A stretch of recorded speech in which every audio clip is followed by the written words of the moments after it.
That's the fun part. Boom! Nice. Sucker! Hi guys, this is Steve Turner. I'm going to teach you how to make some Arabic style coffee from right here in Beit Jala, which is right outside of Bethlehem. Alright, so we're going to start out with step one.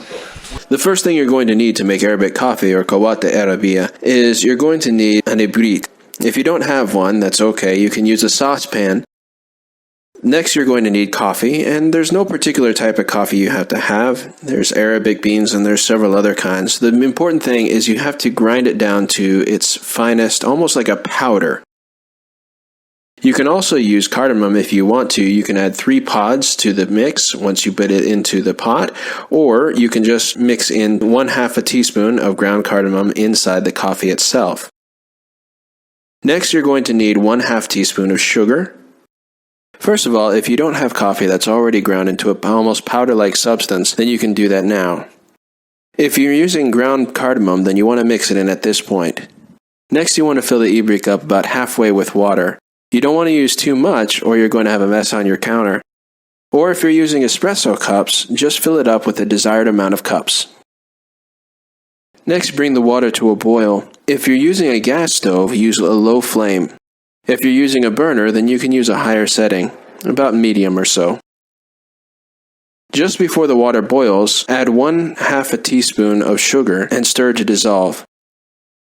Then, once the water is boiling, add your coffee and cardamom mix.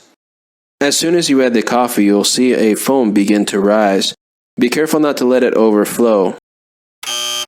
Bring the coffee to a boil and stir down the foam, lifting the pot from the burner to control the boiling.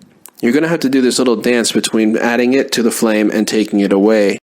And you continue this until the foam suddenly dissipates, almost magically. Stop stirring and remove the ibrik from the heat. Let the ibrik rest for 2 minutes so that the coffee grounds settle to the bottom of the pot.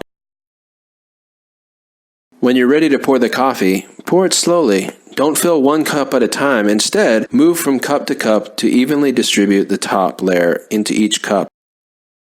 When you drink it, you're going to notice at the bottom the grounds will settle. Simply stop drinking once you reach the grounds. Okay, now try to remember that this is only one style of making Arabic coffee, and there's many different type of ways to do it. Just check out the internet. You can make Arabic coffee, you can make Turkish coffee, and just check out the different recipes. In the meantime, enjoy.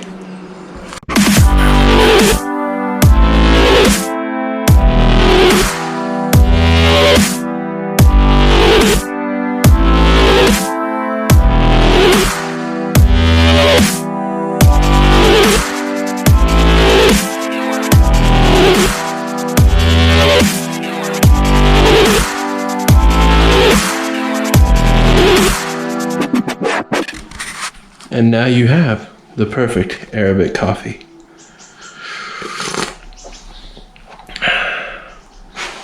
No.